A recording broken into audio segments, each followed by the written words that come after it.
Automatically ഇത് വരണ എങ്ങനെയാണെന്ന് അറിയത്തില്ല. ഞാനൊന്ന് ലീവ് ആവാം. ഓക്കെ, ലീവാകും. ഈ ഒന്നാമത് അബ്രഹാമിക് ഡെഫനിഷൻ ഇസ്ലാമിന് ഇല്ല എന്നുള്ളതാണ് സത്യം. വളരെ കൃത്യമായിട്ടുള്ള ഒരു വസ്തുതയാണ്. ഇസ്ലാമിന്റെ എല്ലാം പ്രശ്നം അത് ക്ലെയിംസ് ആണ്, അവകാശവാദങ്ങളാണ്. സ്ഥാപിക്കപ്പെട്ട ഒരു കാര്യവും വിത്ത് സബ്സ്റ്റാൻഷ്യൽ എവിഡൻസസ് അവരൊന്നും പ്രൂവ് ചെയ്തിട്ടില്ല. ഇപ്പൊ തന്നെ നമ്മൾ ഈ ഡിബേറ്റുകളുടെ ലക്ഷ്യം ഈ ഇസ്ലാമിന്റെ അസ്ഥിരത സമൂഹത്തെ വെളിവാക്കി കാണിക്കുക എന്നുള്ളതാണ്. ഇന്ന് തന്നെ ഇവിടെ നടന്ന ചർച്ചയിൽ ഒരു സുഹൃത്ത് വരുമ്പോൾ നമ്മൾ ഈ ഉമറിന്റെ കാര്യം എത്ര തവണ ചോദിച്ചു, അത് കേട്ടില്ല എന്ന് അവർ നടിക്കുകയും നമ്മൾ ആവർത്തിക്കുകയും ചെയ്യുന്നത് താഴെ ഇരിക്കുന്നവർക്ക് വേണ്ടിയാണ്. അവർക്ക് ഉത്തരവില്ല എന്ന് നമുക്ക് സ്ഥാപിക്കാൻ പറ്റുന്നു. ഉമർ വായിച്ചത് ഏത് കിതാബാണ്? ഉത്തരവില്ല. തെറ്റുള്ള ബൈബിളാണോ അല്ലാത്തതാണോ? അത് വായിച്ച് മുഹമ്മദ് കേട്ടു, അപ്പൊ അത് ഏതാണ്? ഉത്തരവില്ല. ആ കാര്യത്തിലേക്ക് വരാതിരിക്കാൻ അവർ ശ്രമിക്കുന്നത് നമ്മൾ നോട്ട് ചെയ്തതിനേക്കാൾ കാര്യമായിട്ട് താഴെ ഇരിക്കുന്ന ആളുകൾ കേട്ടോണ്ടിരിക്കുകയാണ്. അതുകൊണ്ടാണ് നമ്മൾ അവിടെ ഉത്തരം മുട്ടുന്ന ഇടത്ത് അവരെ കൂടുതലായിട്ട് ആ ഭാഗത്ത് കൊണ്ട് നിർത്തുന്നത്. അപ്പൊ അത് ആളുകൾക്ക് മനസ്സിലായി, ഉത്തരവില്ല. പല ചോദ്യങ്ങൾ ആ രൂപത്തിൽ വരും, ഉത്തരവില്ല.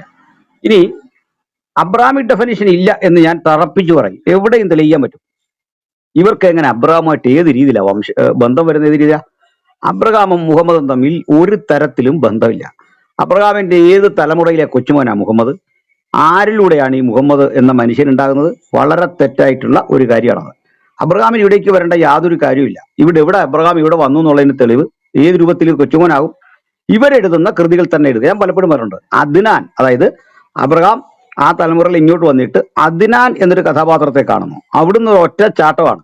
42 തലമുറയുടെ പേരില്ല. അബ്രഹാം കഴിഞ്ഞുള്ള 42 തലമുറയുടെ പേര് വിട്ടിട്ടാണ് ഈ ഇസ്മായിലിന്റെ, അബ്രഹാം കഴിഞ്ഞ് ഇസ്മായിലിന്റെ തലമുറയിലൂടെ വന്നിട്ട് ഇസ്മായിലും കഴിഞ്ഞ് അദ്നാൻ കഴിഞ്ഞിട്ട് ഒറ്റ പോക്കാണ്. അപ്പൊ ഇതിനിടയ്ക്ക് ഈ 42 പിതാക്കന്മാരുടെ പേരില്ലാതെ പിന്നെ മുഹമ്മദിന്റെ കുടുംബത്തിലേക്കും മറ്റേ ഹാഷിമൈറ്റ് ഖുറൈഷിയിലേക്കൊക്കെ കയറി വന്നിട്ട് അബ്ദുൽ മുത്തലീബ്, അബ്ദു താലിബ് എന്നൊക്കെ പറഞ്ഞ് ഇങ്ങനെ പോരുകയാണ്. അതുവഴി സ്ഥാപിക്കാനാവില്ല. രണ്ട്, നിങ്ങൾക്കെല്ലാം അറിയാവുന്നത് മുസ്ലിങ്ങളേറെ ബുദ്ധിമുട്ടുന്നതുമായൊരു കാര്യമുണ്ട്. കൃത്യമായി മുഹമ്മദിന്റെ പിതാവ് ആരെയെന്ന് ഈ സ്ഥാപിക്കാൻ കഴിയാത്ത വിധത്തിലാണ് മുഹമ്മദിന്റെ ജനനം. നിങ്ങൾക്കതറിയാമല്ലോ, ഞാനത് പറഞ്ഞ് അവരെ അധികം വിഷമിപ്പിക്കുന്നില്ല.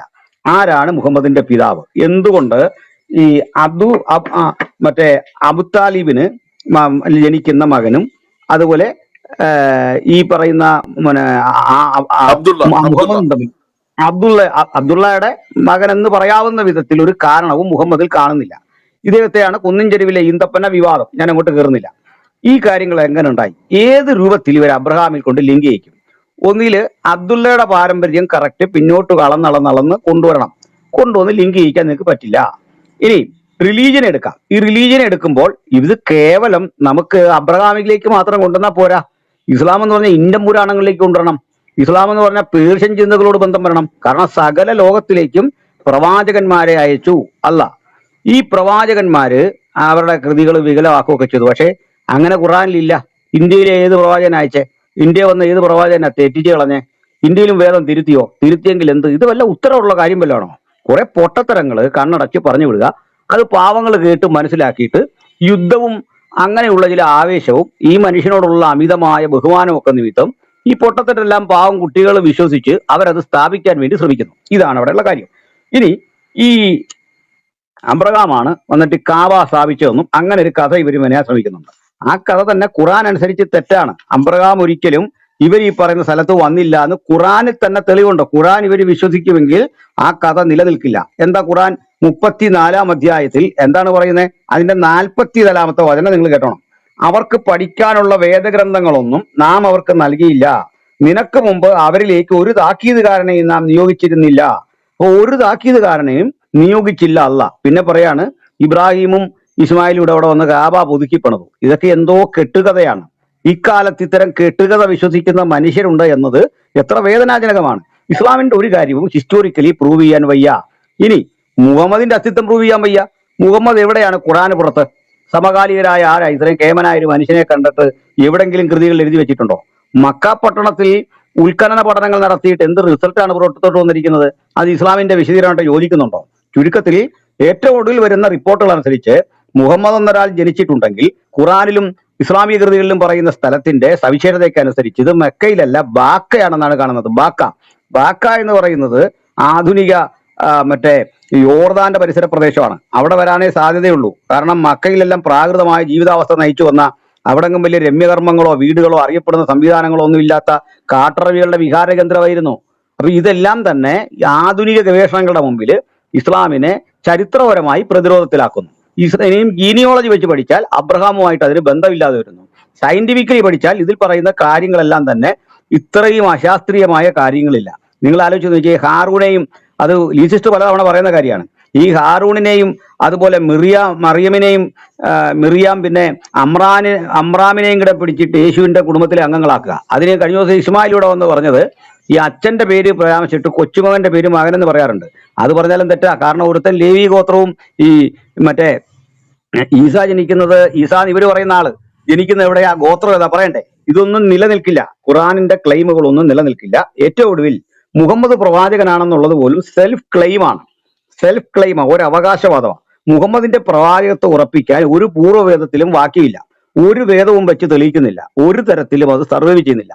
ഏറ്റവും ഒടുവിൽ ഇപ്പൊ ഇദ്ദേഹം പറഞ്ഞതിനകത്ത് ഒരു കാര്യം കൂടെ, എന്നെ സംബന്ധിച്ചിടത്തോളം ഞാൻ എല്ലാ മുസ്ലിങ്ങളെയും ബഹുമാനിക്കുന്നു, സ്നേഹിക്കുന്നു. ആ ബഹുമാനത്തിന് ഒരു കുറവില്ല. കാരണം ഇത്രയും യാതൊരു ധാർമ്മികതയില്ലാത്ത മതഗ്രന്ഥം പഠിച്ചിട്ടും നമ്മളെയൊക്കെ കൊല്ലാൻ വേണ്ടി എഴുതി വെച്ചിരിക്കുന്ന സൂക്തങ്ങൾ വായിച്ചിട്ടും അവർ നമ്മളെ കൊല്ലാതിരിക്കുന്നല്ലോ.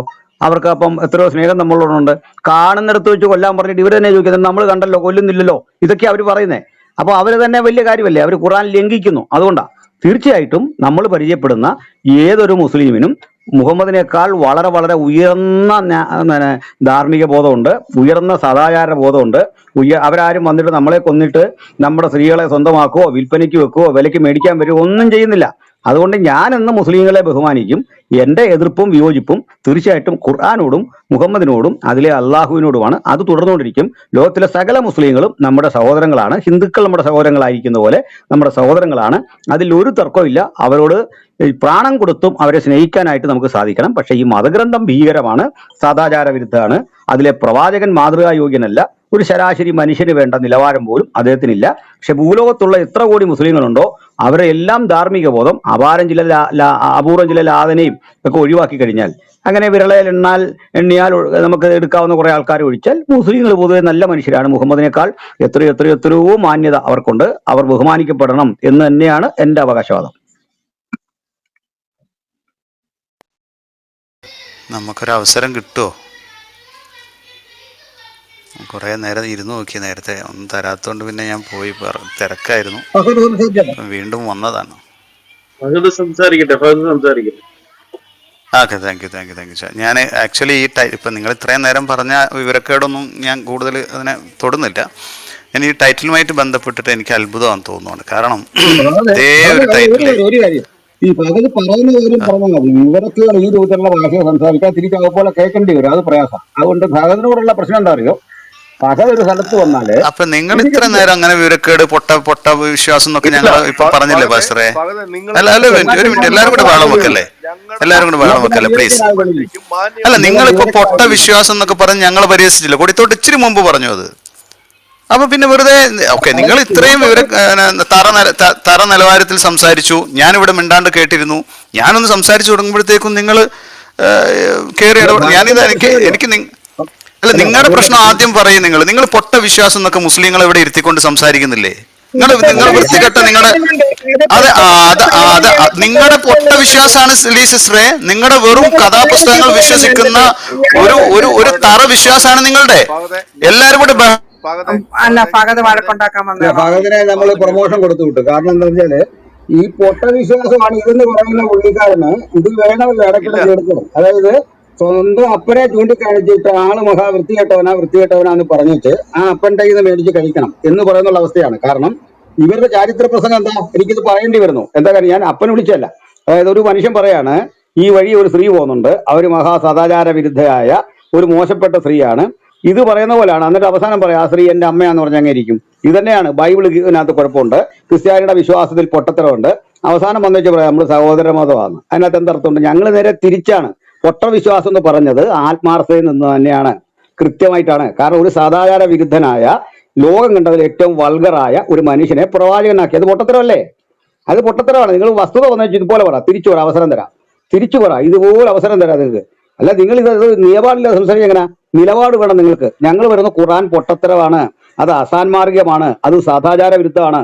നിങ്ങൾ കയറി വരും ഇതുപോലെ പറഞ്ഞു ബൈബിൾ പൊട്ടത്തരമാണ്, സദാചാര വിരുദ്ധമാണ്, അത് കൊള്ളത്തില്ല. എന്നിട്ട് ഒരു ശതമാനം അതിൽ എടുക്കരുത്, മൊത്തം തള്ളിക്കളഞ്ഞേക്കണം. അടുത്ത ചോദ്യം വരും, അപ്പൊ അതിന് മറുപടി പറഞ്ഞാൽ മതി. ധൈര്യം ഉണ്ടോ? പകതിന് വീണ്ടും സമയം തരാം. പകത് പറയുമ്പോൾ ഞങ്ങൾ മിണ്ടത്തില്ല പൂർണ്ണമായിട്ടും. ആദ്യ താങ്കൾ ഇവിടെ സംസാരിക്കാൻ വന്നാൽ ബൈബിളിനെ പറ്റിയുള്ള നിങ്ങളുടെ നിലപാട് പറയണം, എന്നിട്ട് അത് നിങ്ങളുടെ ഖുർആൻ വെച്ച് തെളിയിക്കണം. ഇത് ആദ്യം തയ്യാറുണ്ടേ സംസാരിച്ചാൽ മതി. ഇത്രയും കാര്യമുള്ളൂ.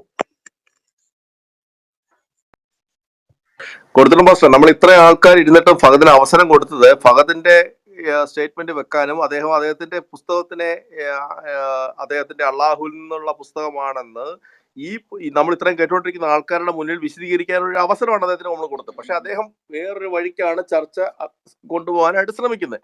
പക്ഷെ അങ്ങനെയുള്ള ഒരു സന്ദർഭത്തിൽ അത് നമ്മൾ അനുവദിച്ചു കൊടുക്കാൻ പാടില്ല. അപ്പൊ അതുകൊണ്ട് ഫഹദെ, താങ്കൾക്ക് സംസാരിക്കാം. ഞങ്ങളെല്ലാവരും വെയിറ്റ് ചെയ്യാണ് താങ്കളുടെ ശബ്ദത്തിന് വേണ്ടിയിട്ട്. താങ്കൾക്ക് വേണ്ടിയിട്ട് ഞങ്ങളുടെ അവസരങ്ങൾ ഒഴിവാക്കിയിട്ട് ഞങ്ങൾ താങ്കളുടെ ശബ്ദം കേൾക്കാൻ തയ്യാറാണ്. കൊടുത്തിട്ട് പാസ്റ്റർ, അദ്ദേഹത്തിന് ഒന്ന് എടുത്തിട്ട് നമുക്ക് സംസാരിക്കാം. കൊടുത്തിട്ട് പാസ്റ്റർ, ഒരുപാട് നാളെ അദ്ദേഹത്തിന്റെ ശബ്ദം കേട്ടിട്ട്.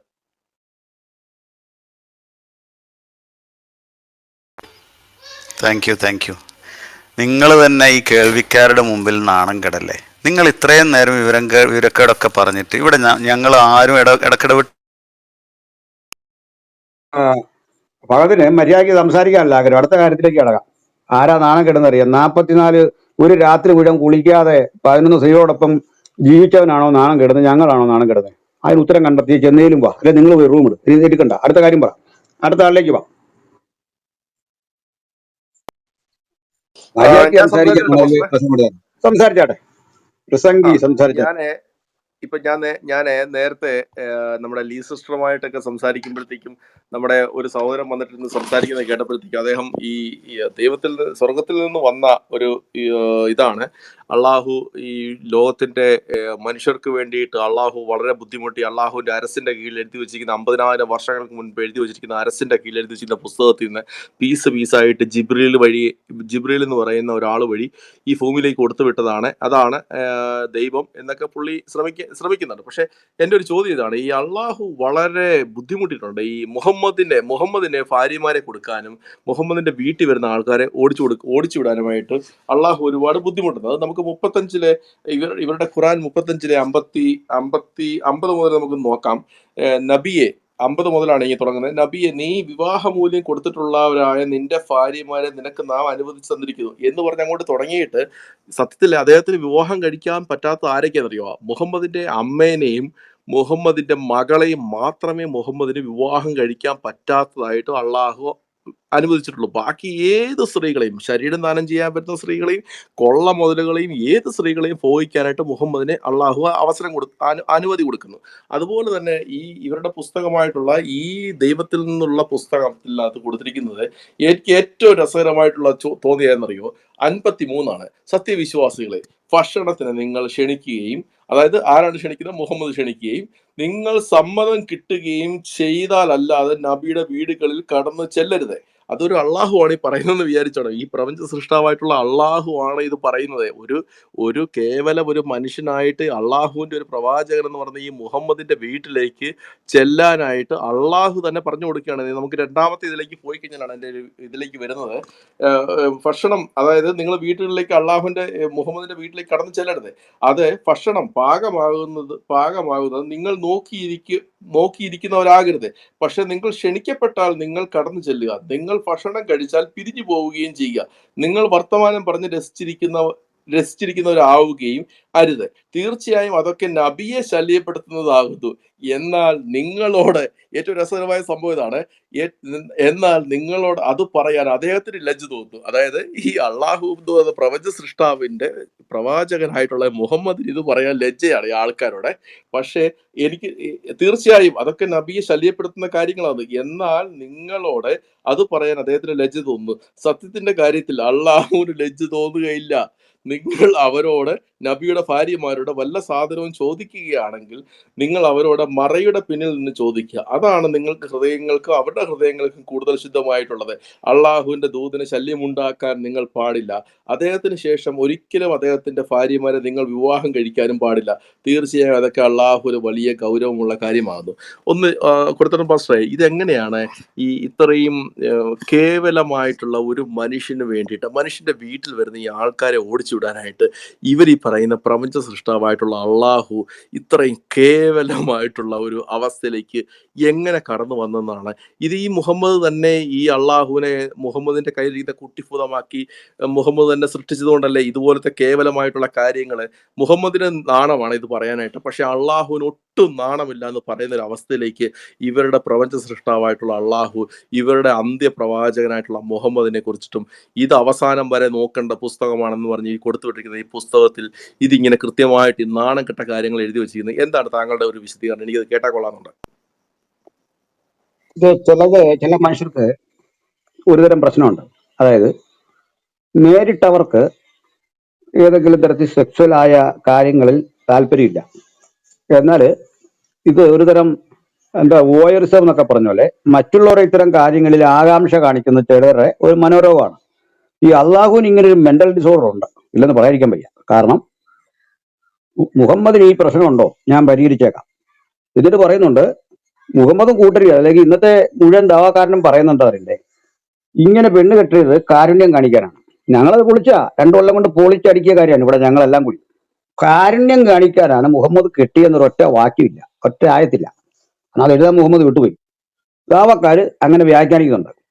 കാരുണ്യം എന്ന് പറഞ്ഞാൽ തന്നെ കേട്ടോണം, ഞാൻ പലപ്പോഴും പറയാറുണ്ട്, ദിഹ്യത്ത് കൊണ്ടുപോയ പെണ്ണിനെ സൊഫയെ തിരിച്ചു വിളിച്ചുകൊണ്ട് വന്ന് അവളോടുകൂടെ അന്ന് രാത്രി അപ്പനെയും ഭർത്താവിനെയും കൊന്ന് ശയിച്ചിട്ട് പറയാണ് ഇത് കാരുണ്യമാണ്. പുള്ളിക്ക് ഇദ്ദ പോലും ആചരിക്കണ്ട, 4 മാസമൊന്നും കാത്തിരിക്കണ്ട, അതിനു മുമ്പ് അന്ന് രാത്രി ഭാര്യയാക്കി. നിങ്ങൾ ആലോചിക്കുക, കാരുണ്യമാണ്. അതിന്റെ അർത്ഥം എൻ്റെ നിങ്ങളുടെ വീട്ടിൽ വന്നിട്ട് എന്നെ അങ്ങ് കൊന്നു, എൻ്റെ മോനെയും കൊന്നേച്ച് എൻ്റെ ഭാര്യയും മക്കളെയും വിളിച്ചോണ്ട് പോയിട്ട് ഈ ഒരു സാധാരണ മര്യാദ ഉണ്ടല്ലോ, അവർക്ക് ദുഃഖിക്കാനൊരു അവസരം കൊടുക്കണ്ടേ? ഞാൻ തീറ്റിപ്പോറ്റില്ലേ ഇത്ര നാള്, അല്ലെ എൻ്റെ കുഞ്ഞുങ്ങളെയും ഭാര്യയും എല്ലാം തീറ്റിപ്പോറ്റില്ലേ? അത് ഓർത്തൊന്ന് കരയാൻ അവസരം കൊടുക്കാതെ അന്ന് രാത്രി അവരോട് കൂടെ ലൈംഗിക ബന്ധം ആചരിക്കുന്ന ഒരു വൃത്തികെട്ട മനസ്സ് നിങ്ങളെന്നാലും. ഇനി അത് കൂട്ടൊരു മനുഷ്യന്റെ തെറ്റാന്ന് നമ്മൾ പറയാം, അത് അള്ളാഹു കൂട്ടു നിൽക്കുക. നിങ്ങൾ ആലോചിച്ച്.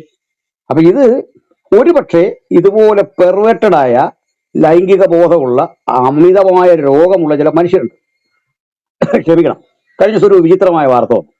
88 വയസ്സുള്ള ഒരു കാരണവര് അദ്ദേഹത്തിന്റെ ഭാര്യയുടെ അടുത്ത്, അവരുടെ പ്രായം നിങ്ങൾ ആലോചിക്കണം, 10-80 വയസ്സുള്ള അമ്മച്ചിയുടെ അടുത്ത് അതിര് വിട്ട ആസക്തി പ്രകടിപ്പിച്ച് അത് അവരെ കടന്നു പിടിച്ച്, ഭാര്യയൊക്കെ തന്നെയാണ്, പക്ഷെ അവരുടെ ആ പ്രായമൊക്കെ കഴിഞ്ഞു പോയി. പക്ഷെ ഈ മനുഷ്യന്റെ ആസക്തി മാറുന്നില്ല. വയസ്സ് എത്ര ഉണ്ടെന്ന് ഓർത്തോണം. അത് വലിയ അവസാനം കേസായി, അവർ കേസ് കൊടുത്തു. ആ കേസിനെ പറ്റിയൊക്കെയുള്ള വാർത്ത തമാശയോടെ കേട്ടിരിക്കാൻ പറ്റുള്ളൂ. നമ്മളിത് എന്താ ഇനി മറുപടി പറയുന്നത്? ഇത് ഒരു തരം വല്ലാത്ത വൈകൃതമുള്ള, എത്ര ഇത്തരം കാര്യങ്ങളിലേക്ക് ഇടപെട്ടാലും യാതൊരു വിധത്തിലും ശമനമില്ലാത്ത രോഗികളായ മനുഷ്യരുണ്ട്. ഇവരെയൊക്കെ പാശ്ചാത്യ രാജ്യങ്ങളിൽ ചെയ്യുന്നത് ഏകാന്തമായ തടവിൽ കൊണ്ടിടുക, കൊല്ലത്തൊന്നുമില്ല, ശിക്ഷിക്കത്തൊന്നുമില്ല, നമ്മുടെ നാട്ടിൽ ചെയ്യുന്ന പോലെ. അതൊരു രോഗമാണ്. അവരെ കൊണ്ട് ഒറ്റയ്ക്കിടുക, എവിടെയും മറ്റേ ആൾക്കാർക്ക് ശല്യം ചെയ്യാത്ത വിധത്തിൽ സ്റ്റെറിലൈസ് ചെയ്ത് എവിടെയും കൊണ്ട് മാറ്റി ഇട്ടേക്കാണ്, ബുദ്ധിമുട്ടൊന്നും ഉണ്ടാകാത്ത വിധത്തിൽ. ഇത് തീരുകയില്ല. അതുപോലെ മൃഗാസക്തി, നമ്മൾ അതിലേക്കൊന്നും കിടക്കണ്ട. മൃഗങ്ങളോട് ഇത്തരം താല്പര്യം തോന്നുക, അതായത് ഭാര്യമാർക്ക് ആർത്തവമുള്ള കാലത്ത് ഒട്ടകങ്ങൾക്കിടയിൽ പോയിട്ട് ഒട്ടകരതി അനുവർത്തിക്കുക, ഇതൊക്കെ ഹദീസിലുള്ള കാര്യങ്ങളല്ലേ? ഇത് അറപ്പോടെയും വെറുപ്പോടെയും കേൾക്കേണ്ട കാര്യമല്ലേ? ഇതെന്താ ഇത്? ഇതിനെല്ലാം ദൈവത്തെ കൂട്ടുപിടിക്കുക. ഇത് തന്നെ രജനീഷ് ചെയ്ത് ഇതേ പണിയല്ലേ? ആചാര്യ രജനീഷ് എന്ന് പറയുന്ന ഓഷോ ഇതല്ലേ ചെയ്തേ? ഇതിന്റെ മറ്റൊരു രൂപമല്ലേ? പക്ഷെ ഓഷോയ്ക്ക് ഒരു ഗുണമായിരുന്നു, അയാൾ ഇത് പരസ്യമായിട്ട് അങ്ങ് പറയുന്നു. മനസ്സിലായിക്കൊള്ളണം. ഇങ്ങനെയുള്ള സ്ഥലങ്ങളുണ്ട്, ആശ്രമങ്ങളും ഒക്കെ ഉണ്ട്. അപ്പോ ഇതിനൊരു ദൈവീക പരിവേഷം കൊണ്ടുവരുന്നു. അപ്പൊ തനിക്ക് വഴങ്ങുന്ന ഒരു ദൈവത്തിനെ ഇത് ചെയ്യാൻ പറ്റുള്ളൂ. കാരണം എന്താണെന്ന് വെച്ചാല് ഇദ്ദേഹം ലാത്ത മനാത്ത ഉസമാരുടെ അപ്പനാണ്. എന്തായിരുന്നു ലാത്തയുടെ ജോലി? ലാത്തയുടെ ജോലി, ലാത്ത രതി ദേവതയാണ്. രതിയാണ് അവരുടെ ധർമ്മം, അതനുഷ്ഠിച്ചു പോകുന്ന ദേവതയാണത്. മറ്റേ നമ്മുടെ ഗ്രീക്കുകാരുടെ മെനർവ പോലെ, മറ്റവരുടെ മഡോണ പോലെ അതേ ദേവതയാണ്. ആ ദേവതയുടെ അപ്പനാണിത്. അപ്പൊ ഈ മാത്രമല്ല, ജിന്നുകളുമായിട്ട് അള്ളാഹുവിന് ഇത്തരത്തിൽ ബന്ധമുണ്ട് എന്നൊക്കെയാ കാണുന്നത്. അപ്പം ഇവരുടെ എല്ലാം മനസ്സ് ഏതാണ്ട് ഒരുപോലെയാണ്. ഇത്തരത്തിലെ അതിരുവിട്ട ഒരു തരം രോഗം ആധുനിക ശാസ്ത്രത്തിൽ ഇതിനൊക്കെ ചികിത്സയും കൗൺസിലിംഗും ഒക്കെ ഉണ്ട്. ചെറുപ്പം മുതലേ സംഭവിച്ചു വരുന്ന ഒട്ടേറെ ഡിപ്രസ്ഡ് ആയിട്ടുള്ള ഇത്തരം ബോധങ്ങളെ അടക്കി ഒതുക്കി വെച്ചിരിക്കുന്ന ഇത്തരം ബോധങ്ങൾ ഒരു സ്വാതന്ത്ര്യം കിട്ടിയാൽ മനുഷ്യൻ വല്ലാതെ പ്രയോഗിക്കും. നമുക്കറിയാലോ. അപ്പം മാന്യന്മാരെന്ന് കാണുന്ന പല മനുഷ്യരുണ്ട്. അവരാണ് ചിലപ്പോൾ നമ്മുടെ സമൂഹത്തിൽ ഏറ്റവും വലിയ അനാവശ്യങ്ങൾ ചെയ്യുന്നത്. അങ്ങനെ പിടിച്ചെടുത്ത എത്ര എത്ര കേസുകൾ നമ്മുടെ മുമ്പിലുണ്ട്. അതുപോലെ തന്നെ നമുക്കറിയാം, ഈ കറണ്ട് പോകുമ്പോൾ കൂവുക, നമ്മുടെ പൊതുസ്ഥലങ്ങളിലൊക്കെ കൂവുന്ന മനുഷ്യരുണ്ട്. ഇത് സ്ഥിരം കൂവുന്ന ആൾക്കാരല്ല, ഇത് അതുവരെ അടക്കി വെച്ച ആ ബഹളം അതെല്ലാം കൂടെ എടുത്തങ്ങ് പ്രയോഗിക്കുക. കറണ്ട് പോകുമ്പോൾ സ്ത്രീകളെ ഉപദ്രവിക്കുക. അപ്പൊ കറണ്ട് പോകുന്ന സമയത്ത് സ്ത്രീകളെ ഉപദ്രവിക്കുന്ന മനുഷ്യരെ പിടിച്ചാൽ മനസ്സിലാകും ഇത് സമൂഹത്തിൽ ഏറ്റവും മാന്യന്മാരായി നടന്ന കുറെ മനുഷ്യരാണ്. കാരണം അവരിത് അടക്കി ഒതുക്കി ഇങ്ങനെ കൊണ്ടുനടക്കാണ്. അങ്ങനെ ഈ മുഹമ്മദ് 40 വയസ്സ് വരെ ഒരു വിധത്തില് ഖദീജ പറഞ്ഞതൊക്കെ കേട്ട് അടങ്ങി ഒതുങ്ങിയൊക്കെ ജീവിച്ചു പോന്നു. 40 വയസ്സ് കഴിഞ്ഞ് ഈ നബൂവത്ത് കിട്ടി, പിന്നെ ആള് കൺട്രോൾ ഇല്ലാതെ പോകുന്ന, വെല്ലും ബ്രേക്കും ഇല്ലാതെ പോകുന്ന ഒരു മനുഷ്യനാണ്. അത് ഇത്തരം പരീക്ഷണങ്ങളാണ് ജീവിതത്തിൽ നടത്തിക്കൊണ്ടിരിക്കുന്നത്. ഇതിലൊരു 0.5% ദൈവീകത ഇല്ല, അതിൽ 0.5% മാനുഷികതയില്ല. ഇതിന് ദൈവീകതയൊക്കെ പോട്ടെ, 0.5% മാനവികതയോ മാനുഷികതയോ മൂല്യങ്ങളോ ഇതിലില്ല. ഇതുകൊണ്ടാണ് പൊട്ടത്തരം എന്ന് പറയുന്നത്. അല്ല വേറെ ഇവരേതെങ്കിലും വിശ്വാസമോ പ്രാർത്ഥനയോ ധ്യാനമോ ഹജ്ജോ ഒന്നുമല്ല ഞാൻ വിമർശിച്ചത്. ഞാൻ വിമർശിക്കുന്നത് ഇത്തരം ചില കാര്യങ്ങളെയാണ് നമ്മൾ വിമർശിക്കുന്നത്. ഉത്തരവായി ഞാൻ കരുതുന്നു.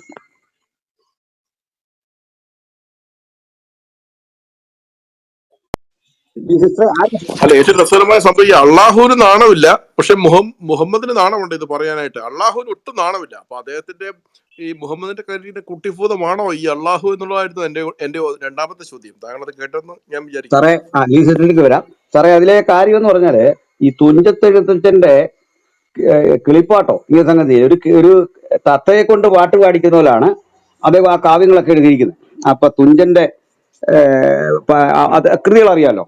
അപ്പൊ ഈ സാഹിത്യത്തെ എല്ലാം ഒരു തത്ത ആവിഷ്കരിക്കുന്ന പോലെ പറയുകയാണ്. എന്ന് പറഞ്ഞ പോലെ മുഹമ്മദിന്റെ ഇഷ്ടങ്ങളെ മുഴുവൻ അദ്ദേഹം ഒരു ശക്തിയുണ്ട് എന്ന് പറഞ്ഞിട്ട് അതിനെ കൊണ്ട് പറയിപ്പിക്കുക തന്റെ ആവശ്യങ്ങൾ, ആഗ്രഹങ്ങൾ. അതൊരു ദൈവിക പരിവേഷം വെച്ച് പറഞ്ഞാൽ തീർച്ചയായിട്ടും അത് ആൾക്കാർ വിശ്വസിച്ചു പോകും. ഇന്നും അത് സംഭവിക്കുന്നുണ്ടല്ലോ. ഇന്നും മനുഷ്യനെ പൊട്ടനാക്കാൻ പറ്റുന്ന ഒരു സംഭവമാണ് ആധ്യാത്മികതയുടെ ചൂഷണം. ഇതാ ഞാൻ പറയുന്നത്.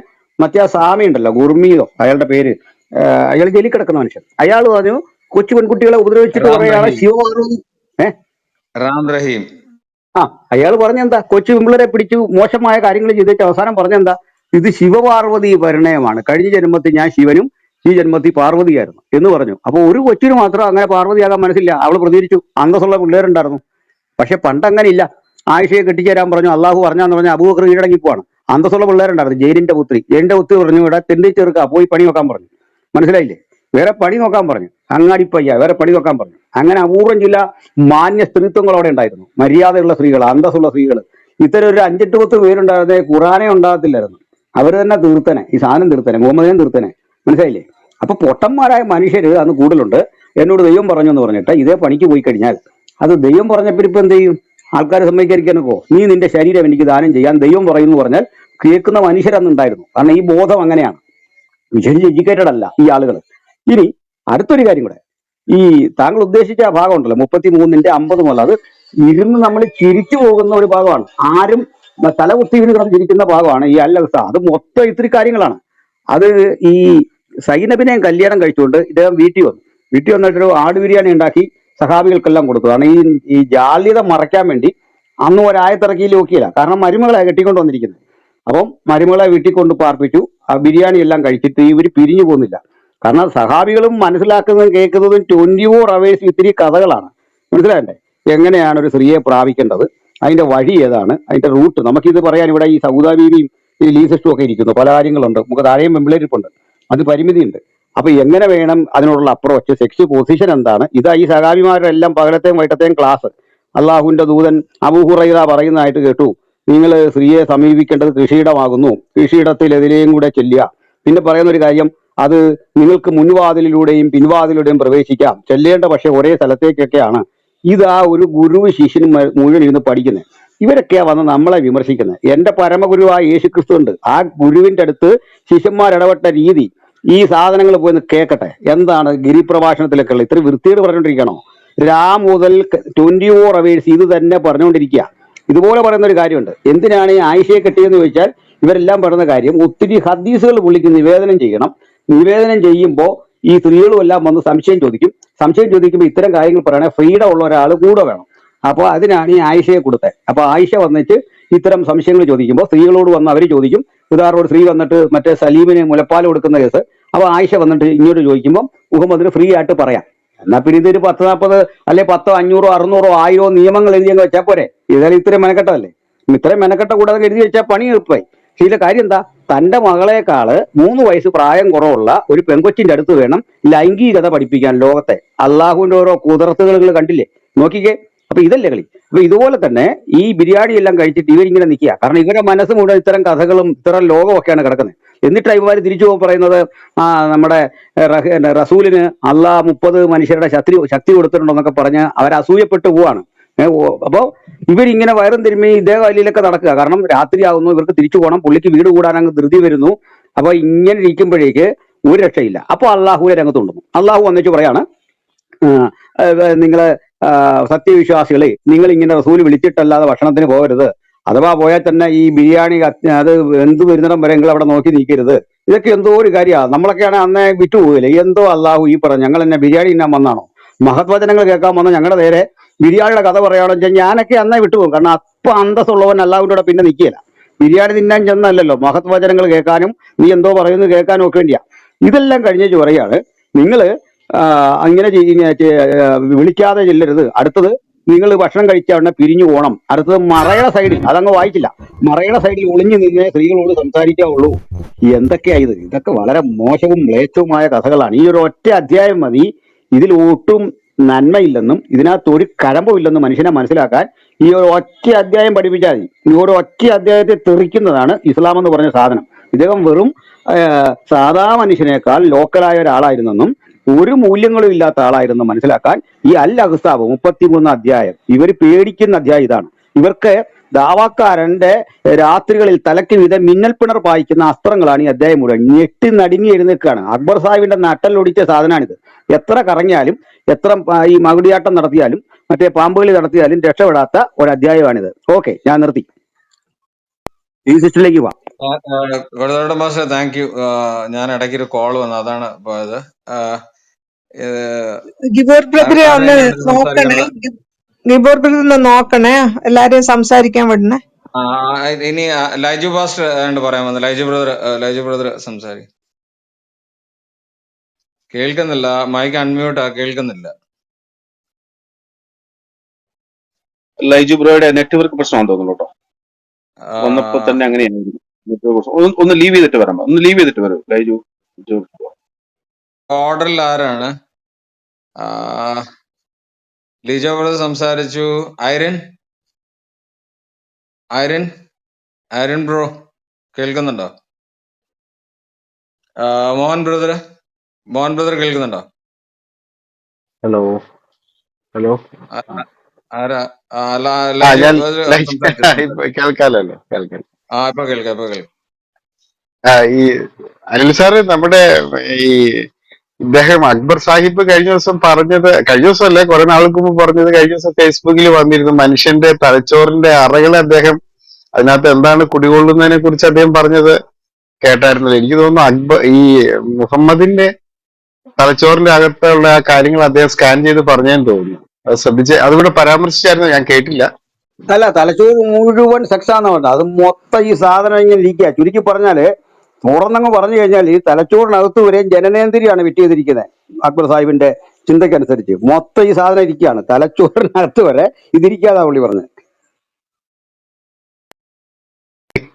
അത് പണ്ട് നടത്തിയ, എനിക്ക് തോന്നുന്നു ഈ ആലുവയിലും മറ്റും നടത്തിയ ഒരു ക്ലാസ് ആയിരുന്നു. അതിന്റെ വീഡിയോ ഇപ്പൊ പുറത്തു വന്നതാ. 4 മനുഷ്യ ശരീര തലച്ചോറിന്റെ 6 അറയുണ്ടെങ്കിൽ 4 അറയിലും ഇത് നിറഞ്ഞു നിൽക്കുക എന്നാ പറഞ്ഞു. നമ്മൾ സകല ലോകത്തിൽ നിറഞ്ഞു നിൽക്കുന്ന ദൈവത്തെ കുറിച്ചൊക്കെ നമ്മൾ പറയല്ലോ, സൃഷ്ടാവ് സകല പ്രപഞ്ചത്തിലും എന്ന് പറഞ്ഞ പോലെ തലച്ചോറ് മുഴുവൻ, ഈ ലോകം മുഴുവൻ നിറഞ്ഞിരിക്കുന്നത് ഈ സംഗതിയാണെന്നാണ് പുള്ളി ക്ലാസ് എടുക്കുന്നത്. എനിക്ക് തോന്നുന്നു ഇന്നാള് ഇതുപോലെ ഏതൊരു ഈ മറ്റേ സൈക്കാട്രിസ്റ്റ് ക്ലാസ് എടുത്ത് പറഞ്ഞു, ഇങ്ങനെ പിള്ളേര് പോണോഗ്രഫി കാണുന്നതിനെ കുറിച്ച് പറഞ്ഞപ്പോഴേ അദ്ദേഹം ഉപയോഗിച്ചൊരു വാക്ക് ഇത് തന്നെയാണ്. ഞാനത് എവിടെയോ കേട്ടതാ. അദ്ദേഹം പറഞ്ഞത് ഇങ്ങനെ നിരന്തരമായി കാണുന്നവരുടെ തലച്ചോറിലും അങ്ങനെ തന്നെ ആയിരിക്കും. അപ്പൊ അന്ന് ഇത് ഇല്ലാതായിരുന്നു. പക്ഷെ അക്ബർ ഈ മുഹമ്മദിന്റെ കാഴ്ചയിലും, മുഹമ്മദ് ലോകം മുഴുവൻ നടന്നപ്പോഴും എനിക്ക് തോന്നുന്നത് സഞ്ചരിക്കുന്ന വീഡിയോകളായിട്ട് എല്ലാം കണ്ടേന്ന് എനിക്ക് തോന്നുന്നു. ഇപ്പൊ അതുകൊണ്ടായിരിക്കാം അക്ബർ പറഞ്ഞത്. അന്ന് ഈ വീഡിയോ ഒന്നും ഇല്ലെങ്കിലും പുള്ളി ജനങ്ങളെ കാണുമ്പോൾ ആളുകൾ പ്രത്യേകിച്ച് സ്ത്രീകളെ കാണുമ്പോൾ ഈ രീതിയിലായിരിക്കാം പുള്ളിയുടെ തലച്ചോറ് വർക്ക് ചെയ്തിട്ടുണ്ടാകുക. എന്തായാലും മാന്യമായി പോയൊരു ചർച്ചയാണ്. ഫഹദ് വന്ന് ഒരു കല്ലെടുത്തിട്ടു, ബഹുവിശേഷമായി. ഫഹദിനോട് ഇതിൽ നന്ദിയുണ്ട്. ലൈജു ബ്രദറെ, അത് ഈ പുള്ളിക്ക് ഇങ്ങനൊരു എക്സ്പീരിയൻസ് എന്ന് പറഞ്ഞാൽ സങ്കല്പത്തിൽ ഇങ്ങനെ നടക്കുമായിരുന്നു എന്ന് തന്നെ ഹദീസുണ്ട്. സംഭവിക്കാത്ത കാര്യങ്ങൾ സംഭവിച്ചു എന്ന് പുള്ളിക്ക് തോന്നലുണ്ടായി. അങ്ങനെ പുള്ളി പിറ്റേ ദിവസം വന്ന് സംസാരിച്ചു. ഇതാണ് കാര്യം, ഈ ഒരു സംഭവം ചെയ്തു എന്ന് പുള്ളിക്കാരൻ വന്ന് പറയാമെന്നാ പറഞ്ഞു. പൈസ പറയുന്നത് അങ്ങനെ യഥാർത്ഥത്തിൽ സംഭവിച്ചിട്ടില്ല.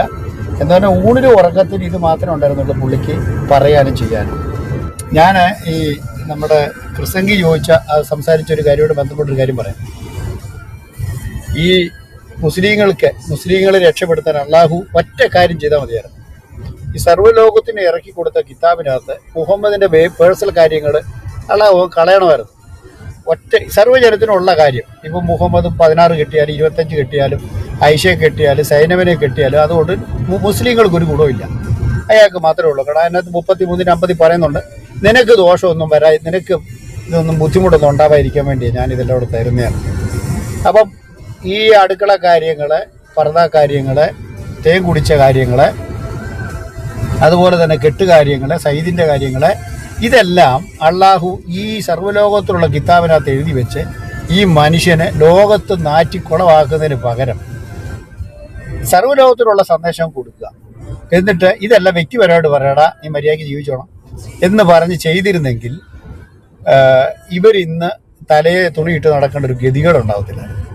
പക്ഷെ അള്ളാഹുവിനെ സർവജ്ഞം അറിയുന്ന അള്ളാഹു പ്രവാചകൻ അവസാനം ഈ കുഴി ചെന്ന് ചാടുമെന്ന് ഒരു ബോധമില്ലാതെ ഇതെല്ലാം കൂടെ എഴുതി ആ കിതാബിനകത്ത് അങ്ങ് വെച്ചു.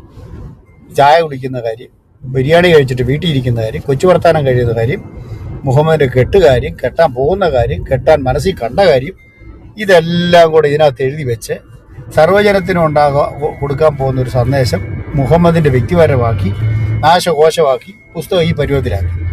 ഇനി ഇതെല്ലാം അങ്ങ് മാറ്റിയാലുണ്ടല്ലോ, മുഹമ്മദിന്റെ വ്യക്തിപരമായ ജീവിതത്തോട് ബന്ധപ്പെട്ടുള്ള എല്ലാ ഭാഗങ്ങളും അങ്ങ് മാറ്റിക്കഴിഞ്ഞാൽ ഖുർആൻ പിന്നെ കാര്യമായിട്ടൊന്നുമില്ല, ഒരു ചെറിയ കൊച്ചു പുസ്തകം എന്ന് മാത്രമേ ഉള്ളൂ.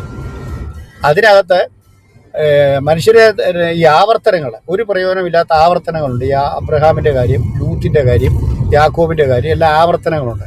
ഈ പല പ്രാവശ്യം ആവർത്തിക്കപ്പെട്ടത് ഒരു പ്രാവശ്യമാക്കിയിട്ട് ബാക്കിയെല്ലാം അങ്ങ് വെട്ടിക്കളഞ്ഞാൽ പിന്നെ ഈ കിതാബിന്റെ പേജുകൾ തുലവും ചുരുങ്ങും. അവസാനം സർവ്വലോകത്തിനും കൊടുത്തെന്ന് പറയുന്ന സന്ദേശത്തിനകത്ത് കാര്യമായിട്ടൊന്നും ഇല്ലാതെ വരുന്നൊരു ഗതികേടാണ് ഈ പുസ്തകത്തിനകത്തുള്ളത്. പക്ഷെ എന്ത് ചെയ്യാനാണ്, സ്വന്തം പ്രവാചകനെ രക്ഷിക്കാനുള്ള ഒരു അവസ്ഥ മുഹമ്മദിനല്ല അള്ളാഹുവിനില്ലാതെ പോയി. ഈ ആവശ്യമില്ലാത്ത എല്ലാം കൂടെ എഴുതി അതിനകത്ത് എഴുതി വെച്ചു. അതോടുകൂടി പ്രവാചകൻ ഇന്ന് തലേ തുണിയിടും. പ്രവാചകനും പ്രവാചകന്റെ ശിഷ്യന്മാർക്കും ഫഹദിനെ പോലുള്ളവർക്കും ഇത് അങ്ങോട്ട് പറയുമ്പോഴത്തേന് കക്കൂസ് തുറന്നു എന്ന് അവർ പറയും. ഫഹദ് തന്നെ വേണ്ടുള്ളതാണ്. നിസ് പറയും ചെളിക്കുഴിയാണ്, തീട്ടക്കുഴിയാന്ന് പറയും. എന്ത് ചെയ്യാനാണ്? അതുപോലെ നാറ്റം വമിക്കുന്ന കാര്യങ്ങളാണ് ചെയ്തു കൂട്ടിയത്. അത് ഉറക്കെ പറഞ്ഞുവെങ്കിൽ നമ്മുടെ കുറ്റം പറയും. ഗതികേടാണ്, അവരെ തിരുത്തിട്ട് എപ്പോഴെങ്കിലും. അല്ല വർഗീസ് സാറേ, അത് മാത്രമല്ല ഈ സാറ് പറഞ്ഞ ഈ 10% ഉണ്ടെന്ന് പറഞ്ഞത് അത് അള്ളാഹു കൊടുത്തെന്ന് പറഞ്ഞ ഇത് മറ്റുള്ള മതങ്ങളിൽ നിന്ന് കോപ്പി അടിച്ചതല്ലാതെ എന്തെങ്കിലും ഉണ്ടോ അതിനകത്ത്? സാറിപ്പോ പറഞ്ഞല്ലോ 10% അതിനകത്ത് ഉണ്ടെന്ന്. ഈ 10% ഉണ്ടെന്ന് പറയുന്നത് ഈ മറ്റു മതങ്ങളിൽ നിന്നുള്ള അതിലെ ഗ്രന്ഥങ്ങളിൽ നിന്നുള്ള കാര്യങ്ങൾ കോപ്പി അടിച്ചതല്ലാതെ എന്തെങ്കിലും ഉണ്ടോ? സ്വന്തമായിട്ട് ഇപ്പം അനിൽ പാസ് ഇവിടെ പറഞ്ഞ നല്ലൊരു വാചകമുണ്ട്. ഖുറാനകത്ത് കുറെ നല്ല വാചകങ്ങളുണ്ട്, അതെല്ലാം ബൈബിളിൽ നിന്ന് കോപ്പി അടിച്ചാണ്. മുഹമ്മദ് ബാക്കി സ്വന്തമായിട്ട് പറഞ്ഞ എല്ലാം മനുഷ്യന്റെ മുമ്പിൽ പറയാൻ കൊള്ളാത്ത കാര്യങ്ങളുമാണ്, വിഡ്ഢിത്തരങ്ങളുമാണ്. എന്തോ ചെയ്യാൻ പറ്റും? പാസ്റ്ററെ, നിങ്ങളത് മനസ്സിലാക്കാഞ്ഞിട്ടാണ്. നിങ്ങൾ മനസ്സിലാക്കുന്നില്ല. അതായത് കാലത്തിന് വളരെ മുമ്പേ നടന്ന മനുഷ്യനാണ് മുഹമ്മദ്. ബാക്കി ലോകം ഇത്രയും കാലം 1400 വർഷം കഴിഞ്ഞിട്ടാണ് 1960 ഒരു പ്ലേ ബോയ് മാഗസിൻ ഈ ലോകത്തിലുള്ള മനുഷ്യർക്ക് ഉണ്ടാക്കാൻ കഴിഞ്ഞത്. പക്ഷെ 1400 വർഷം മുമ്പേ പ്ലേ ബോയ് മാഗസിൻ സ്വർഗത്തിൽ അടിച്ചിറക്കി അവിടെ ഒരു മാർക്കറ്റിൽ അത് വിൽക്കും എന്ന് അന്നേ പ്രൊഫസൈ ചെയ്ത ആളാണ് മുഹമ്മദ്. കാലത്തിന് വളരെ മുമ്പേ നടന്ന മനുഷ്യനാണ്. അതുകൊണ്ട് നമ്മൾ റെസ്പെക്ടോടെ സംസാരിക്കാം. കൊടുത്തിട്ട് പാസ്റ്റർ കേൾക്കുന്നുണ്ടോ?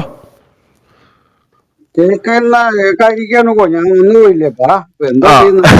അല്ല എന്റെ പാസ്റ്ററെ, എനിക്ക് എന്റെ എനിക്ക് കേട്ടോണ്ടിരിക്കുന്നു. ഒരു കേട്ടു. ചോദ്യം കൂടെ ഉണ്ട്. ഇവർ ഈ പ്രവാചകൻ എന്ന് വളരെ അഭിമാനത്തോടെ പറയുന്നുണ്ടല്ലോ.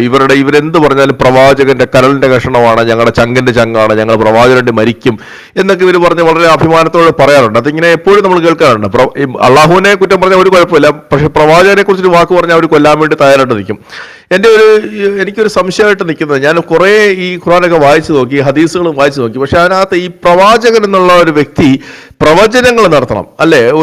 ഇനി വരാൻ പോകുന്ന ഒരു കാലഘട്ടത്തിൽ ഇന്ന കാര്യങ്ങൾ നടക്കാൻ പോകും, അത് ഞാൻ പ്രവചിക്കുന്നു എന്ന് പറയാനുള്ള ഉള്ള ആളുകളെയാണ് നമ്മൾ പ്രവാചകന്മാരെന്ന് പറയുന്നത്. നമ്മുടെ ബൈബിളിലേക്ക് ഒരുപാട് ധാരാളം പ്രവാചകന്മാരുണ്ട്, അവരൊക്കെ പ്രവചനങ്ങൾ നടത്തിയിട്ടുണ്ട്, അതുപോലെ സംഭവിച്ചിട്ടുണ്ട്. പക്ഷേ ഈ മുഹമ്മദ് ഈ പ്രവാചകൻ എന്ന് അവകാശപ്പെട്ടിട്ട് മുഹമ്മദ് പ്രവചനങ്ങൾ എന്തെങ്കിലും നടത്തിയിട്ടുണ്ടോ? എന്തെങ്കിലും പ്രവചനങ്ങൾ ഭൂമിയിൽ ഈ മുഹമ്മദ് നടത്തിയ പ്രവചനങ്ങൾ എന്തെങ്കിലും ഫലവത്തായിട്ടുണ്ടോ? ഈ മുഹമ്മദിന്റെ പ്രവചനങ്ങൾ എന്തെങ്കിലും ഇവിടെ നടന്നിട്ടുണ്ടോ ഈ ലോകത്തെ? അല്ലെങ്കിൽ ഈ അള്ളാഹുവിൻ്റെ നിന്നുള്ള ഈ പോസ്റ്റ്മാൻ വഴി ലഭിച്ചിട്ടുള്ളത് വെച്ചിട്ട് എന്തെങ്കിലും പ്രവചനങ്ങൾ അദ്ദേഹം നടത്തിയതായിട്ടോ ആ പ്രവചനങ്ങൾ ഈ ഭൂമിയിൽ ഫലിച്ചതായിട്ടോ ഈ ഖുർആനിലോ ഹദീസിലോ ഉണ്ടോ? ഇത് ഈ വിശുദ്ധ ബൈബിളിനെ ആധ്യാത്മിക രംഗത്ത് ഏറ്റവും ശക്തമായി നിലനിർത്തുന്നത് അതിലെ പ്രവചനങ്ങൾ നിറവേറിയതിനെ പറ്റിയാണ് നമ്മൾ പറയാറുള്ളത്. ഞങ്ങളൊക്കെ ഈ പ്രോഫസി അത് എടുത്ത് ശരിക്കും പ്രസംഗിക്കാൻ തയ്യാറാകുന്നവരാണ്. ജനങ്ങൾക്കത് താല്പര്യമാണ്. യേശുവിന്റെ രണ്ടാം വരവ്, കല്ലിന്മേൽ കല്ല് ശേഷിക്കാതെ യെരൂശലേം ദേവാലയം തകരും, അതുപോലെ യെശയ്യാ പ്രവചിച്ച അനുസരിച്ച് നടന്ന ബാബിലോണിന്റെ തകർച്ച, യിരെമ്യാവ് സൂചിപ്പിച്ച പോലെ നടന്ന സംഭവങ്ങൾ, ഇതെല്ലാം ക്രിസ്റ്റൽ ക്ലിയർ ആണ് ബൈബിളിൽ. അതുപോലെ ഇപ്പോൾ കാബർന്നൂമിൽ ചെല്ലുക, നമുക്ക് അവിടെയുള്ള പഴയ പല പട്ടണങ്ങളും ഡെവലപ്പായി തിരിച്ചു വന്നു ചരിത്രത്തിലേക്ക്. നീയോ കാബർന്നൂമേ സ്വർഗത്തോളം ഉയർന്നിരിക്കുവോ എന്ന് പറഞ്ഞ് യേശു ശപിച്ച ആ പട്ടണം തകർന്നുപോയി. ഇതുവരെ പുനരുദ്ധരിക്കാൻ പറ്റാതെ അത് കിടക്കുകയാണ്. അതിന്റെ ശൂന്യാവശിഷ്ടങ്ങൾ കാണാം. തൊട്ടടുത്തൊക്കെ നായിൻ പട്ടണവും ഇതെല്ലാം ഡെവലപ്പായി. പക്ഷെ യേശുവിന്റെ പ്രവചനത്തെ അന്വർത്ഥമാക്കിക്കൊണ്ട് അത് പിന്നെ ചരിത്രത്തിൽ ഇങ്ങനെ കിടക്കുന്നു. അപ്പൊ ഈ ബൈബിളിന്റെ പ്രവചനങ്ങളുടെ പ്രത്യേകത അത് നിറവേറിയിട്ടുണ്ട് കൃത്യം എന്നുള്ളതാണ് അത് പറയുന്നത്. അതിന് ഖണ്ഡനമൊക്കെ ആളുകൾ പറയാൻ തയ്യാറാകാറുണ്ടെങ്കിലും ആ പറയുന്ന ഖണ്ഡനത്തിൽ അർത്ഥമൊന്നുമില്ല, സ്ഥിരീകരിക്കപ്പെട്ട വസ്തുതകളാണ്. അപ്പൊ പ്രോഫസി ബൈബിളിലെ പ്രോഫസികൾ പിൽക്കാല ചരിത്രത്തിന്റെ ഭാഗമായി. അതുകൊണ്ട് നമുക്ക് ഈ പ്രോഫറ്റിക്കൽ സ്റ്റഡി എന്ന് പറഞ്ഞൊരു ഏറിയ തന്നെയുണ്ട്. പ്രോഫറ്റ്സ് പറഞ്ഞതെല്ലാം നിറവേറുന്നു എന്നുള്ളതാണ് ബൈബിളിന്റെ വിശ്വസനീയത. ഇപ്പോ നമുക്ക് ഈ ബാബിലോണിന്റെ തകർച്ച തന്നെ നോക്കിയാൽ മതി. അത് പറയുന്നത് ഇപ്പൊ നിങ്ങൾ ചെന്നിട്ട് ഈ ഇറാഖില് നമ്മുടെ അൽതിക്രിദിന്റെ ഒക്കെ അടുത്ത് പഴയ ബാബിലോണിന്റെ അവശിഷ്ടങ്ങൾ കിടപ്പുണ്ട്. അതില് പഠനം നടത്തിയൊക്കെ പോയ ഗവേഷക സംഘം അതുവഴി സഞ്ചരിക്കുമ്പോഴാണ് ഇങ്ങനെ ഇത് കിടക്കുന്ന പല നഗരങ്ങളും കിടക്കുന്നതിനേക്കാൾ വിഭിന്നമായി കിടക്കുന്നതിനെ പറ്റി പഠനം നടത്തി. ഞാൻ എൻ്റെ ഒത്തിരി പ്രസംഗങ്ങൾ അത് പറയുന്നുണ്ട്.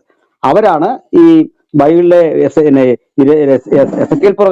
യെശയ്യാ പ്രവചനത്തിൽ പറയുന്ന പ്രവചനം അനുസരിച്ച് അത് തകർന്നു കിടക്കുന്നതിനെ പറ്റി കൃത്യം യെശയ്യാവ് നിരീക്ഷിച്ചു. അതിന്റെ ഓരോ ചലനങ്ങളും നിരീക്ഷിച്ചു. ഇത് ബൈബിളിലെ പ്രവചനം കൃത്യമാണ്. ഞാൻ ഈ ഖുർആൻ പലയാവർത്തി വായിച്ചിട്ടുണ്ട്. ഞാനത് പലയാവർത്തി വായിച്ചു എന്ന് പറയുമ്പോൾ ഇവർക്കെല്ലാം ഒരു കാലത്ത് ഞാൻ തുടക്കത്തിൽ പറയുമ്പം ചുമ്മാതാന്ന് ഇവിടെ എന്ന് പറഞ്ഞ് ചിരിച്ച കക്ഷികളുണ്ട്.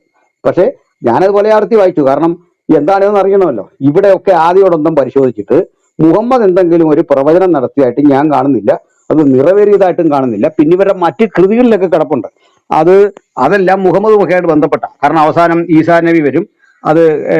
പക്ഷെ അത് ഏത് കൃതിയിലാണെന്ന് ഇവർ ഉദ്ധരിക്കുന്നില്ല. ഇതിലെല്ലാം ഉപരി നമ്മുടെ മറിയത്തിനെ കല്യാണം കഴിക്കും ഈസാ നബി, അല്ല ഇദ്ദേഹം. അത് ഈസാ നബി 40 വർഷം ഇവിടെ വന്ന് ഭരിക്കും. എന്നിട്ട് ഈസാ നബിയും കല്യാണം കഴിക്കും. പിന്നെ അങ്ങനെയൊക്കെയുള്ള ചില കാര്യങ്ങളേ ഉള്ളൂ. അതൊക്കെ എത്ര കണ്ട് ശരിയാണെന്ന് ഇനിയും കണ്ടറിയേണ്ട കാര്യങ്ങളാണ്.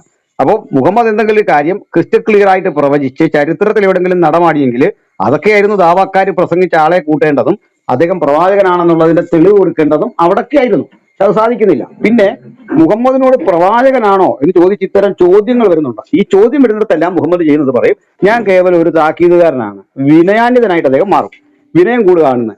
എന്നാൽ ഈ വെട്ടിലകപ്പെടുമ്പോൾ ഇങ്ങനെ ആകും. എന്നിട്ട് നമ്മൾ പോയി കഴിയുമ്പോൾ ഈ ക്വസ്റ്റ്യൻ ചെയ്തിട്ട് പോയി കഴിയുമ്പോഴേക്കും ഞാൻ വലിയ ഹീറോയാണ്, ഞാൻ വലിയ മനുഷ്യനാണ്, അദ്ദേഹം തന്നെ സ്വയം ഇത് ക്ലെയിം ചെയ്യും. ഞാൻ പറഞ്ഞാറുള്ളത് പോലെ അറിവിന്റെ മഹാനഗരമാണ് എന്നൊക്കെ ഇങ്ങനെ പറഞ്ഞുകൊണ്ടിരിക്കും. അത് ആൾക്കാർ ആമ്പിള്ളേർ വന്ന് ചോദിച്ചു കഴിഞ്ഞാൽ ഉത്തരവില്ല. അപ്പോഴേ പറയും ഞാൻ കേവലം താക്കീതുകാരനാണ്, പോസ്റ്റ്മാനാണ്, എനിക്ക് ഈ കത്ത് തരുന്ന അത്ര ഉത്തരവാദിത്തമേ ഉള്ളൂ. ഇപ്പോഴും മുഹമ്മദ് വെട്ടിലായി എന്ന് പറഞ്ഞാൽ മുസ്ലിം സഹോദരന്മാർ ഇങ്ങനെ പറയുന്നത്. അപ്പം നമ്മൾ ചോദിക്കുക, അങ്ങനെയാണെങ്കിൽ നമ്മളൊരു വീട് വെച്ചിട്ട് പറയുകയാണോ ഈ വീട് എനിക്ക് എൻ്റെ പപ്പ പണം അയച്ചു തന്നതാണ്, പണം കൊണ്ട് തന്നത് പോസ്റ്റ്മാനാണെന്ന് പറഞ്ഞുകൊണ്ടിരിക്കുമോ? പോസ്റ്റ്മാൻ അല്ല പണം തന്നെ. പോസ്റ്റ്മാൻ അത്ര ഉത്തരവാദിത്തമൊന്നുമില്ല. അപ്പൊ കേവലം ഒരു പോസ്റ്റ്മാൻ അല്ല പുള്ളി, അദ്ദേഹം ശരിക്കും ദൈവമാണ്. ഇസ്ലാമിലെ ദൈവം എന്ന് പറഞ്ഞാൽ മുഹമ്മദാണ്. അത് ഒരു തർക്കവും വേണ്ട. അദ്ദേഹം എന്തെങ്കിലും വ്യക്തതയുള്ള പ്രവചനം നടത്തിയായിട്ട് എന്റെ പഠനത്തിൽ എനിക്കറിയില്ല. ഉണ്ടെങ്കിൽ അവരാണ് വ്യക്തമാക്കേണ്ടത്. അടുത്ത ആരാ സംസാരിക്കാനുള്ള? ആര്യൻ ബ്രദർ. ഹരൺ സംസാരിച്ചോ? ഹരൺ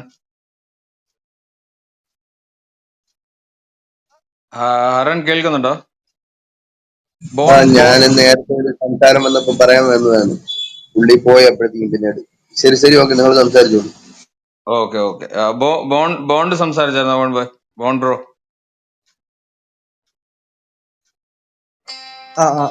കേക്കാവോ? സംസാരിച്ചോളൂ. ഓക്കെ. നല്ല ടൈറ്റിലാണ്. തവക്കാരുടെ കട പൂട്ടി. ഞാൻ ക്ലബ് ഹൗസിലൊക്കെ വന്നത്, ഞാൻ ലേറ്റ് ആയിട്ടാണ് ക്ലബ് ഹൗസിൽ. ഞാനൊരു 2021 സെപ്റ്റംബറിലൊക്കെയാണ്.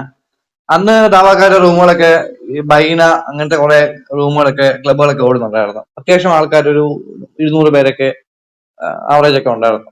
അപ്പം ആക്ച്വലി നമ്മളിപ്പം ഈ കൊടുത്തോളം ഭാഷ മുമ്പ് പറഞ്ഞ പോലെ ഓഡിയൻസ് ആണ് തീരുമാനിക്കേണ്ടത്. നമ്മളിപ്പോ ഒത്തിരി ഡിബേറ്റ്സ് കണ്ടു, യൂട്യൂബിലായാലും ക്ലബ് ഹൗസിലായാലും ഒത്തിരി ഡിബേറ്റ്സ് നമ്മൾ കണ്ടു.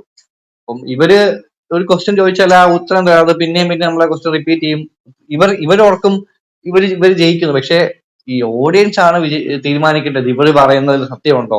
ഒരു ക്വസ്റ്റ്യൻ ചോദിച്ചാൽ ഉത്തരം കിട്ടത്തില്ല. അപ്പൊ ഈ ദാവാക്കാർക്ക് എനിക്ക് പറയാം, നിങ്ങൾ ഈ തക്കി ഇറക്കിയാണെന്ന് വെച്ചാല് അത് കാര്യമൊന്നുമില്ല. ഈ ചില ഈ മദ്രസ കോട്ടന്മാരൊക്കെ വേണമെങ്കിൽ വിശ്വസിക്കും. സാമാന്യ ബോധം വിവരമുള്ള ആൾക്കാർക്ക് മനസ്സിലാവും നിങ്ങൾ ഉരുണ്ട് കളിക്കുവാണ്. നിങ്ങൾ ഉരുണ്ട് കളിക്കുന്ന നിങ്ങൾ ഇഷ്ടംപോലെ ഞങ്ങൾ കണ്ടിട്ടുണ്ട്. അപ്പൊ നിങ്ങളുടെ ഈ ഒരു ഇസ്ലാം മതം ഇത്ര എയറിലാവാൻ കാരണം നിങ്ങൾ ദാവാക്കാർ തന്നെയാണ്. നിങ്ങൾ ക്രിസ്ത്യാനിറ്റിയെ ചൊറിഞ്ഞു, അങ്ങനെ മറ്റുള്ള മതങ്ങളെ ചൊറിഞ്ഞ് തിരിച്ച് നിങ്ങളുടെ പുസ്തകം എടുക്കുമ്പോൾ നിങ്ങൾ എയറിലാവും. ചോദ്യത്തിന് ഉത്തരം കിട്ടത്തില്ല, ബഹളം വെച്ച്. ഫഹദൊക്കെ വെറും, എനിക്ക് സഹതാപമാണ് പറയുന്നത്. ഫഹദൊക്കെ ചുമ്മാ വന്ന് സമയം വേസ്റ്റ് ചെയ്യാൻ. ഫഹദിനൊരു പറയുന്ന കാര്യത്തിൽ ഒരു വ്യക്തതയില്ല, ചുമ്മാ ബഹളം വെച്ച്. പിന്നെ വിഷയം മാറ്റാൻ വേണ്ടി നേരെ ബൈബിളിൽ നിന്നൊക്കെ എല്ലാത്തിനും വ്യക്തമായ ഉത്തരങ്ങൾ ഇവിടുന്ന് കൊടുത്തിട്ടുണ്ട്. ഉത്തരങ്ങൾ തരാത്ത നിങ്ങളാണ്. അപ്പൊ നിങ്ങൾ വിഷയം മാറ്റാൻ വേണ്ടി ബൈബിളോട് ചാടി കയറും. അപ്പൊ നമ്മളിവിടെ കണ്ടല്ലോ, എല്ലാം ബൈബിളിൽ കയറി പിന്നെ ചോദ്യങ്ങൾ വിഷയം മാറ്റിക്കൊണ്ടുപോയി. ഇത്രയും നമ്പറാണ് ഇതൊക്കെ. അപ്പം നിങ്ങളപ്പം ഈ സത്യം മനസ്സിലാക്കുക. ദാവാക്കാരുടെ ഉടായ്പകളൊക്കെ ഇനി നടക്കത്തില്ല.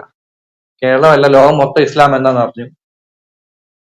എനിവേ, ദാവാക്കാര് ക്ലബ് ഹൗസിൽ നിന്ന് ഇനിയും പോകാൻ അധികം സമയമൊന്നും വേണ്ട. എല്ലാവരും ഉടനെ തന്നെ പൂട്ടിക്കെട്ടി പോകും. പിന്നെ ഇതുപോലെ ഫേക്ക് ഐഡിയിലൊക്കെ വന്ന് വോയിസ് ഒക്കെ മാറ്റി വീണ്ടും കുറച്ചു നാള് ഓടാനല്ലാതെ കാര്യമൊന്നുമില്ല. അപ്പം താങ്ക് യു, അത്രേ ഉള്ളൂ പറയാം. Thank you. Okay. Aryan brother അല്ലെങ്കിൽ കുറി ബ്രദർ സംസാരിക്കും. കുറി ബ്രദർ കേൾക്കുന്നുണ്ടോ? Praise Lord. Praise the Lord. Anil Kodithottam പാസ്റ്ററിന്റെ സംസാരമൊക്കെ ഇങ്ങനെ കേട്ടുകൊണ്ട് ഞാൻ ഇരിക്കുകയായിരുന്നു. വളരെ സന്തോഷം. ഇങ്ങനെ ഇസ്ലാം വിശ്വാസികളെന്നോ ദാവക്കാരെന്നോ ഒക്കെ പറഞ്ഞു വരുന്നവരൊക്കെ ഇങ്ങനെ കണ്ടം വഴി ഓടുന്ന കാഴ്ച വളരെ മനോഹരമാണ്. ഞാൻ ഡ്യൂട്ടി കഴിഞ്ഞിട്ട് വളരെ സ്ട്രെസ്സായിട്ട് വരുന്ന ഒരു സമയമാണ് ഈ ചർച്ചകളൊക്കെ ഇങ്ങനെ നടക്കുന്നത്. അപ്പോൾ ഞാൻ മിക്കവാറും അച്ഛൻ ബ്രദറിൻ്റെ റൂമിലൊക്കെ കയറി ഇരിക്കാറുണ്ട്. ഇന്നിപ്പോൾ IBT കയറിയിരിക്കുന്നത്. അപ്പം വളരെ റിലാക്സിങ് ആണ് എനിക്കിത്, ഈ ചർച്ച കേൾക്കുന്നത്. അതാണ് എനിക്ക് ഭയങ്കര രസകരമായിട്ട് തോന്നുന്ന കാര്യങ്ങൾ. ഇതിനകത്തെ ഓരോ വിഡ്ഢിത്തങ്ങളും രസകരമായ സംഭവങ്ങളും ഒക്കെ കേട്ട് ഞാനിങ്ങനെ ചിരിച്ച് അത് ആസ്വദിക്കുന്ന